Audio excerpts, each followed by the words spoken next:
नमस्कार साथियों, स्वागत है आप सबका SL mode sir YouTube channel पर। आशा करता हूं कि आप सभी स्वस्थ होंगे, मस्त होंगे और अपनी तैयारी में व्यस्त होंगे। अपन अध्ययन कर रहे थे छंद का और छंद के बारे में। छंद के प्रकार देखे अपन ने, छंद के प्रमुख अवयव देखे और जो कुछ प्रमुख छंद है उनका आज अपन अध्ययन करने वाले हैं। और सबसे प्रमुख पहले अपन जो छंद देखने वाले हैं वो है चौपाई छंद।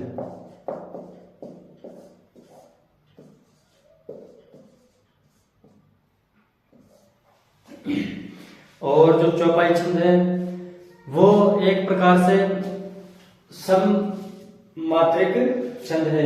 कौन सा छंद होता है ये?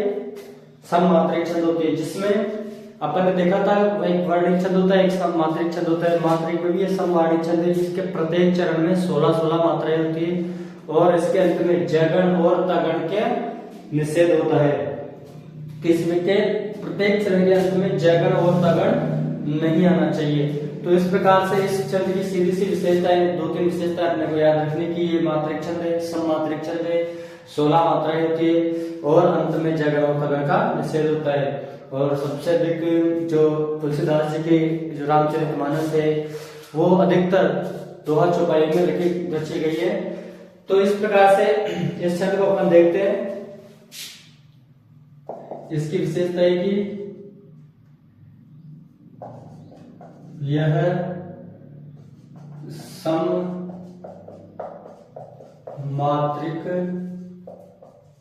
छंद है। इसके प्रत्येक चरण में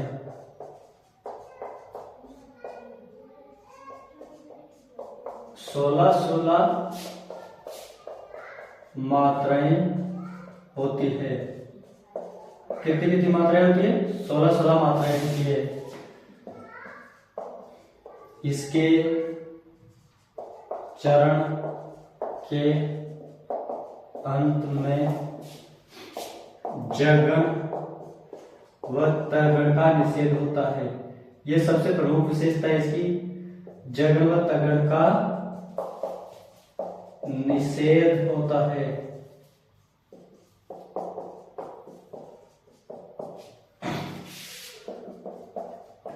इसके प्रत्येक चरण के अंत में यति प्रावधान होता है। यति क्या है?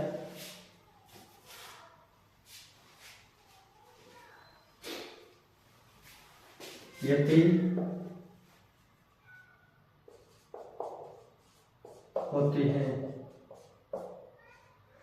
और इसमें जो तुकबंदी है वो भी कहाँ मिलती है? प्रत्येक चरण के अंत में मिलती है।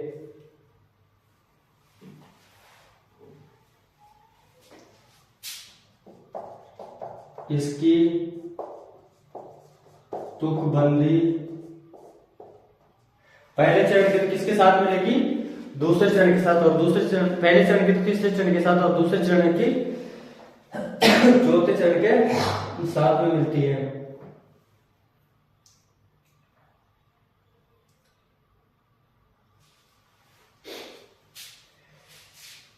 इसकी तुकबंदी पहले चरण की दूसरे चरण के साथ व तीसरे चरण की चौथे चरण के साथ मिलती है।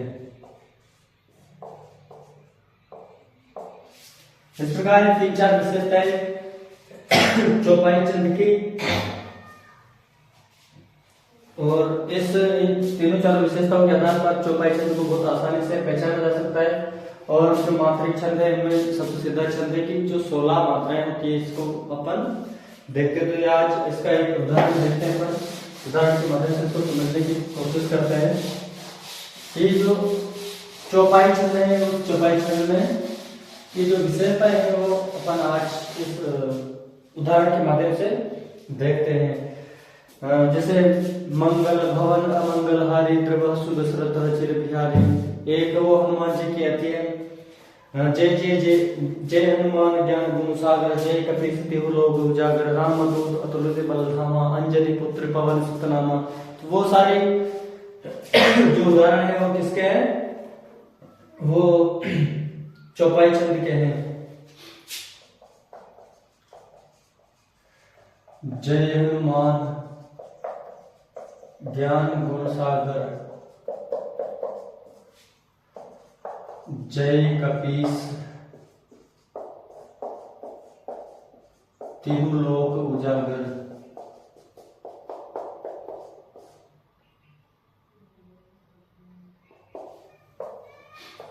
राम दूत अतुलित बलधामा,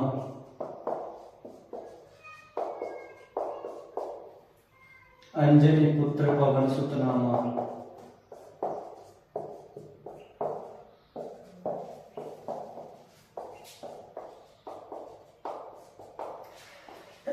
तो अपन इनकी जो मात्राएं हैं वो मात्राएं गिनते हैं अपन। पहले लगाते हैं 1 2 3 4 5 6 7 8 9 10 11 12 14 15 16 16 मात्राएं होंगी ऊपर वाले में। 1 2 3 4 5 6 7 8 9 10 11 12 14 15 और 16 कि प्रत्येक चरण में 16 16 मात्राएं इनमें भी लगाएंगे तो सेम मात्राएं लग जाएगी। एक बात कि पहले चरण की, दूसरे चरण के साथ, तीसरे चरण की, चौथे चरण के साथ में जो इसकी यति मिलती है, यानी जो तुक बंदी मिलती है वो किसके साथ मिलती है, दूसरे चरण के साथ। और प्रत्येक चरण के अंत में यति होती है जहां पर प्रावधान रुकने का प्रावधान होता है। जय हनुमान ज्ञान गुण सागर, जय कपीस तिहु लोक उजागर। तो अपन यहाँ पर जहां भी रुक रहे हैं, रुकने का जो प्रावधान है वही क्या कहलाता है, छंद में यति कहलाता है। और प्रत्येक चरण में 16 16 मात्राएं हो रही है। इसमें भी 16 है, इसमें भी 16 है, इसमें भी 16 होगी, इसमें भी 16 होगी। तो इस प्रकार से जो चौपाई छंद है वो बहुत सीधा सा छंद है। इसमें ज्यादा मतलब अपने को परेशानी नहीं होती है इस छंद को पहचानने में। अब दूसरा छंद देखते हैं अपन। चौपाई छंद के बहुत सारे उदाहरण हैं जो आप अपने दैनिक जीवन में भी प्रयोग करते रहते हैं। रामचरितमानस के बिनु पद चले सुने बिनु काना, कर बिनु कर्म करे विधि नाना, ऐसे कई सारे छंद जो उदाहरण है आपके लोग जीवन से संबंधित है। अब दूसरा छंद देखते हैं अपन, दोहा छंद। दोहा छंद, इस छंद को भी आप बचपन से सुनते आ रहे हैं, पढ़ते आ रहे हैं, इसके बारे में अच्छी तरह से जानते हैं कि वह छंद जिसमें 13 11 पर यति होती है और ये अर्ध सम मात्रिक छंद होता है, क्योंकि इसके सभी चरणों में अलग मात्राएं होती है और सब चरणों में अलग मात्राएं होती है। तो इसे कैसा छंद कहेंगे अपन, अर्ध सम मात्रिक। तो सबसे पहले इसकी ये भी विशेषता लिखेंगे, यह अर्ध सम मात्रिक छंद है। इसके विषम चरणों में 13 13 तथा सम चरणों में 11 11 मात्राएं होती है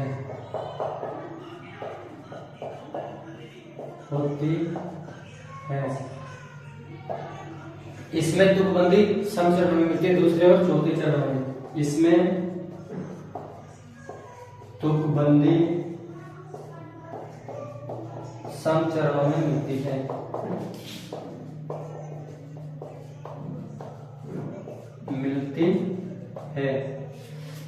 और इसकी सबसे बड़ी जो मोस्ट इंपोर्टेंट विशेषता है वो है कि इस छंद के प्रारंभ में जयगण का निषेध होता है। जहां पर भी अगर जयगण आ जाता है तो वो दोहा छंद की जो छंद का विरोधाभास होता है कि दोहा छंद की वो विशेषता नहीं होती है।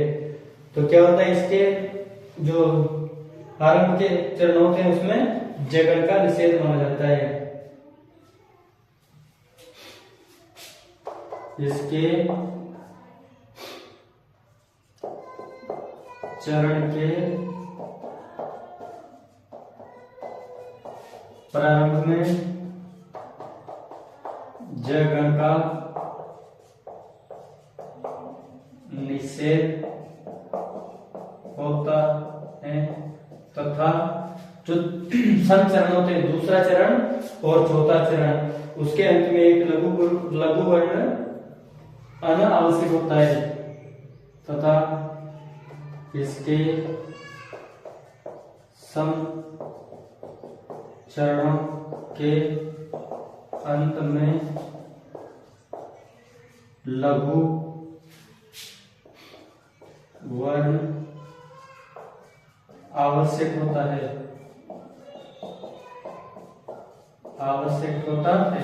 क्योंकि इसके अंत में जो होता है वो कौन सा चरण, लघु चरण वर्ण आना आवश्यक होता है। ये 3-4 विशेषताएं दोहा छंद की, जिनको आप जानते हैं भी है, और इस छंद के बारे में जितने भी आपने उदाहरण पढ़ रखे हैं, कई सारे उदाहरण है दोहों के, आपको अनगिनत उदाहरण याद है, कोई सा भी उदाहरण आप लिख सकते हो। बड़ा भया तो क्या भया, जैसे पेड़ को दूर, पंथी को छाया धन लागे दूर। उसके अलावा वो श्वेत उदाहरण का बहुत सा अच्छा उदाहरण है। रहीमन पानी रात के, पानी बिना सब सूर, पानी गए ना उबरे, मोती माना चूर। इसके अलावा कई सारे दोहे जो आपके जीवन से जुड़े हुए हैं। रहीमन धागा प्रेम का, मत तोड़ो चटकाए, टूटे से फिर ना जुड़े, जुड़े गांठ पड़ जाए। ये सारे उदाहरण दोहे के और सीधे से उदाहरण है। रहीमन पुल गति दीप की, रहीमन पानी राखिए, रहीमन पानी राखिए, पानी बिना सब सूर।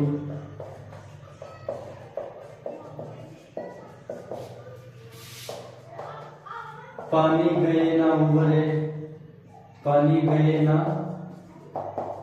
उबरे, मोती मानस चूर। तो इस प्रकार से कई सारे उदाहरण, इसकी एक बार मात्राएं लिख लेते हैं अपन, 1 2 3 4 6 8 10 11 और 2 13, 2 2 4 5 7 8 9 तो 11 और 1 2 2 4, पानी बिन सब सून, 2 4 5 और 6 7 8 10 और 1 11, यानी 13 11 पर ये थी। इसमें वाला गलत है, 2 4 5 7 8 9 11 और 2 13, 2 2 4 2 6 7 8 2 10 और 1 11, यानी 13 11 पर ये थी, ये 13 11 पर ये थी। और जो अंत में क्या आ रहा है, लघु वर्ण आ रहा है, और इसके प्रारंभ में ज गण नहीं होना चाहिए। यहाँ पर कौन सा है, नगण, और यहाँ पर है तगण, यानी जयगण का निषेध होता है दोहे के अंदर। तो ये जो विशेषता है, सामान्य सी विशेषता है, किस छंद की है, ये दोहा छंद की है। अब एक छंद और देख लेते हैं अपन। तो सामान्य से छंद है, कोई इतनी ज्यादा, एक ही छंद है सोरठा छंद, सोरठा छंद। और इस छंद की विशेषता है कि ये दोहा छंद का बिल्कुल विपरीत होता है, यानी जो दोहा छंद को उलट दो क्या बन जाएगा, सोरठा छंद। यह भी कैसा छंद होगा, यह भी एक विषम या अर्धसम मात्रिक छंद होगा। यह अर्धसम मात्रिक छंद है। दोहा छंद में 13 11 पर ये तिथि, और इसमें क्या होता है, 11 13 पर ये तिथि होती है। इसमें 11 13 पर यति होती है। और इसमें तुकबंदी कहां पर मिलती है, उसमें जो सम चरणों पर मिल रही थी, और इसकी तुकबंदी कहां पर मिलती है? इसकी तुकबंदी विषम चरणों पर मिलती है। इसमें तुकबंदी विषम चरणों पर होती है। मात्रा इसमें भी कुल कितनी होगी? इसमें भी कुल 24 मात्राएं होती है। इसमें भी कुल 24 मात्राएं होती है। सामान्य सी बात है, दोहा छंद का केवल उसकी जो 13-11 पर यति होती थी, इसमें 11-13 पर यति होती है। सम चरणों में 13 होती है, इसमें विषम चरणों में 11 मात्रा होती है। उसमें सम चरणों में, उसमें विषम चरणों में 13 होती थी और सम चरणों में 11 होती थी। तो उससे उल्टा है, और तुकबंदी कहां मिलती है? इसकी तुकबंदी मिलती है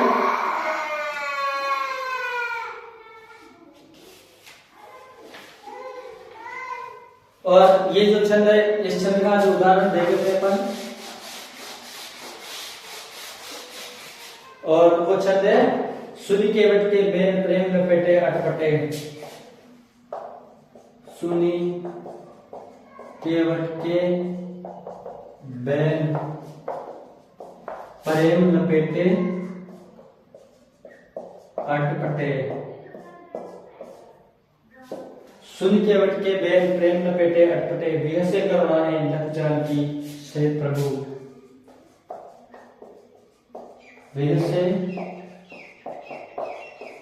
विहसे करुणा एन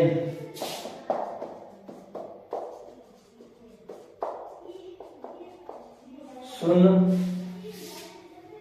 लखन जानकी सहित प्रभु।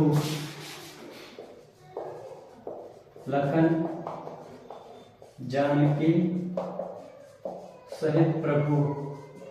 अब इसमें देखो जो तुकबंदी मिल रही है वो पहले और तीसरे चरण के अंत में मिल रही है। एक बार मात्राएं लगा लेते हैं, 1 2 2 4 5 6 8 10 और 11।